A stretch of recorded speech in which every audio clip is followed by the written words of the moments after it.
বাড়ির কেউ তোমাকে চায় না, তুমি বাড়ির কোনো দায়িত্ব পালন করো না। আমি চিন্তা করছি আমার পক্ষে তোমাকে রাখা সম্ভব না। আমি জানি আমার বাচ্চা তোমার পেটে, চাচি আমি ওকে রাখতেছি না। একটা কারণ আছে, কারণটা ব্যাখ্যা করো। প্রায় হচ্ছে 70 বছর, আরো 5 বছর কমাই দিই, 65 বছর। কত? 25 হবে।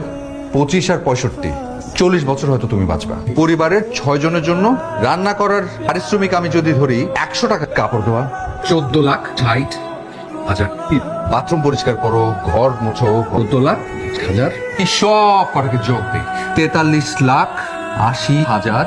এই ফিজিক্যালি সাপোর্ট দিচ্ছ 73 লাখ টাকা। এটার ভাড়া 100 টাকা করে যদি হিসাব করি তাহলে আরো 73 লাখ। এই সব কটা যদি আমি যোগ করি, আগামী 40 বছরে তোমার পারিশ্রমিক হবে 2 কোটি টাকা। আর 14 গোষ্ঠী মিলেও তোমার এই টাকা শোধ করতে পারো। আমি তোমাকে অনেক ভালোবাসি, যদি আমি তোকে ঠকাতে পারবো না। তুমি চলে যাও, আর যদি পারো আমাকে মাফ করে দিও।